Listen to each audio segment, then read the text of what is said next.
نبات ميديا. نبات ميديا. نبات ميديا. نبات ميديا. نبات ميديا. ዋና ኣብ ዘይብሉ ዋጋ ዕዳጋ ብዕድል ህዝብን ሃገርን ድራማታት መውሓጥ ኤርትራ ናይ ኢትዮጵያ ላዕልን ታሕትን ጸደፍደፍን 1946 ካብ ቤት ምኽሪ ሚኒስትራት ጉዳያት ወጻኢ ናይቶም ዕውታት ሓይልታት ካልኣይ ኩናት ዓለም ዓበይቲ ፖለቲካዊ ውሳነታት ንምውሳድ ድሕሪ ካልኣይ ኩናት ዓለም ዝተመስረተ ኣካል ቀቢርዎ ዝነበረ ክልተ ታሪኻውያን ምስጢራውነቶም ዘብቅዑ ሰነዳት ዲክላሲፋይድ ዶኩሜንትስ እንህለው እዚኦም ድማ ነቲ ብሃፀይ ሃይለ ስላሴ ኤርትራ ንምውሓጥ ዝተገብረ ጻዕሪ ዝገልጹን ዘብርሁን ኩሉ ኤርትራዊ ክፈልጦምን ክርድኦምን ዝግባእ ኣዝዮም ኣገደስቲ ታሪኻውያን ሰነዳት እዮም። እቲ ቀዳማይ ሰነድ ብ10 ሚያዝያ 1946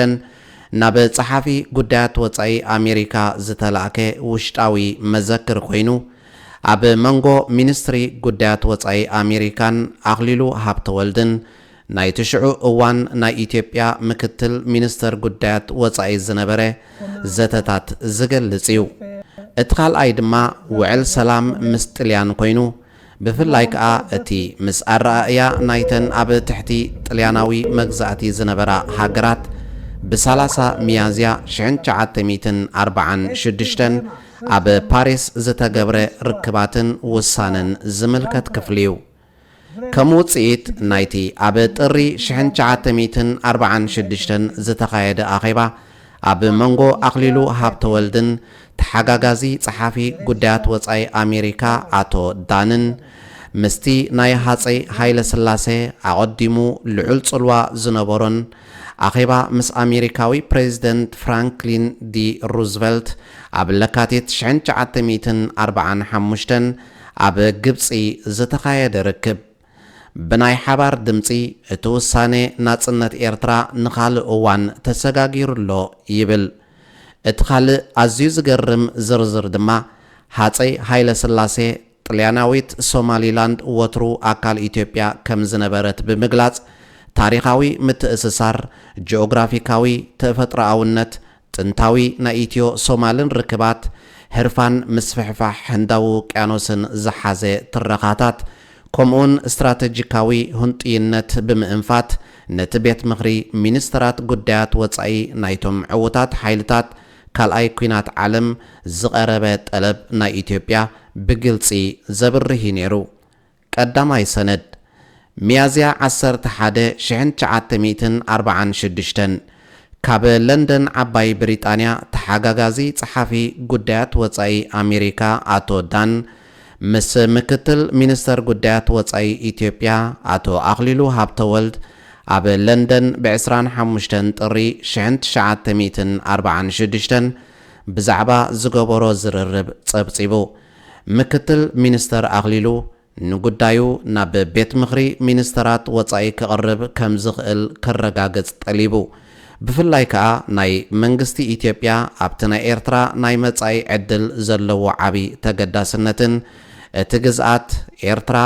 ናብ ኢትዮጵያ ንምእታው ወይ ድማ ንምጥቕላል ዝጠልብ ሕቶ እዩ ነይሩ። ኣቶ ዳን ከዓ ንኣኽሊሉ እቲ መንግስቲ ኢትዮጵያ ዘቕረቦ ዝኾነ ይኹን ሕቶታት ሙሉእ ቆላሕታ ከም ዝወሃቦ ኣረጋጊጹሉ። ካልኣይ ሰነድ እቲ ካልኣይ ሰነድ ኣዝዩ ኣገዳሲ እዩ። ምክንያቱ ቤት ምኽሪ ሚኒስትራት ጉዳያት ወጻኢ ናይተን ኣብ ካልኣይ ኩናት ዓለም ዝተዓወታ ሃገራት ኣብ ፓሪስ ብዕለት 30 ሚያዝያ 1946 ብዛዕባ ኣብ ትሕቲ ግዝኣት ጥልያን ናይ ዝነበራ ሃገራት ዕድል ዝውስን ወግዓዊ ዝርርብ ብምንባሩ ሓደ ጥልያን ኣብ ልዕሊ ኩሉ መግዛእታ ዘለዋን ዝነበራን ልኡላውነት ክትኩሕደያ፣ ክልተ ሊብያ ዝበሃል ሳይረናይካን ትሪፖሊታንያን ዝሓቆፈ ኮይኑ ከም ናጻ ሃገር ይፍጠር፣ ምምኽኻር ምስ ወከልቲ ነበርቲ ንምትካል ቁዋምን ንሓድሽ ሃገር ምምሕዳር ኣብ ምምስራት ንምሕጋዝ ዘድሊ ስጉምትታት ኣብ ግምት ብምእታውን ምስ ወከልቲ ነበርቲ ይካየድ። ንረብሓ ናይቶም ውሕዳት ማይኖሪቲ ንምሕላው ከዓ ፍሉይ ስርዓተ ድንጋገ ክግበር ይግባእ። ግዛአታት ቀይሕ ባሕሪ ሀ ኤርትራ መንግስቲ ኢትዮጵያ ኤርትራ ዝበሃል ግዛአት ንኢትዮጵያ ይዝግባእ ዝብል ምልክታ ናብቶም ቤት ምኽሪ ሚኒስተራት ጉዳያት ወጻኢ ናይቶም ዕውታት ሓይልታት ካልኣይ ኩናት ዓለም ስለ ዝመፀ ኣብ መጻኢ ዕድል ኤርትራ ናይ መወዳእታ ውሳነ ቅድሚ ምውሳዱ መንግስቲ ኢትዮጵያ ክስማዕ ከም ዘለዎ ሓሳብ ቀሪቡሎ ለ ጥልያናዊት ሶማሊላንድ ብውሁድ ሶማልያ ተባሂሉ ዝፍለጥ ሓድሽ ግዛአት ክፍጠር ዝኽእል ምዃኑ ተኸታታሊ መጽናዕቲ ክህሉ ይግባእ እዚ ድማ ነቲ ብእንግሊዝ ሶማሊላንድ ጥልያናዊት ሶማሊላንድ እቲ ኡጋዴን እቲ ዕቁር ከባቢታት እቶም ናይ መወዳእታ ክልተ ሕጂ ኣብ ትሕቲ ልኡላውነት ኢትዮጵያ ዝርከቡ ንረብሓ እቲ ህዝቢ ሶማል ተባሂሉ ቁጠባውን ህዝባውን ሓድነት ንምፍጣር ዝቆመ ክኸውን ኣለዎ ኣብዚ እማመ ስምምዕ እንተደኣ ኣሎ ኮይኑ ዓባይ ብሪጣንያ ንዩናይትድ ሶማልያ ዝኸውን ናይ ኣማኻርነት ስልጣን ክትወሃብ ይግባእ እቲ ከባቢ ብናይ እንግሊዝ ሓይልታት ሓባራዊ ሃብቲ ብሪቲሽ ኮመንዌልዝ ፎርስ ሓራ ስለ ዝወፀን ከምኡውን ዓባይ ብሪጣንያ ነቲ ኣብ ትሕቲ ሰፊሕ ከባቢታት ዝተዋህባ ናይ ኣማኻርነት ስልጣንን ንረብሓታት እቲ ህዝብን ከባብን ብወለንተኣ ክትሰርሕ ስለ ትኽእልን ኣብዚ መደብ ናይ ምርመራዚ ስምምዕ ምስ ዘይብጻሕ እቲ ናይ እንግሊዝ ዕድመ ክሰሓብ ፓሪስ 29 ሚያዝያ 1946 እዚ ጽሑፍን መርመራን እዚ በቲ ቅዱስ ኤርትራዊ ሓውና ሲራክ ባህልቢ ኣብ ትዊተር ወይ ድማ ኤክስ ብቋንቋ እንግሊዝ ጽሒፉ ዘቕረቦ መጽናዕቲ እዩ በዛ ኣጋጣሚ ሓውና ሲራክ ስለቲ ዘይሕለል ቃልሱን ኣብ ሃገሩን ህዝቡን ዘለዎ ፍቕርን ልዑል ኣኽብሮተይን ምስጋናይን ክገልጽ ደስ ይብለኒ ተርጓሚ ቶማስ ነጋሲ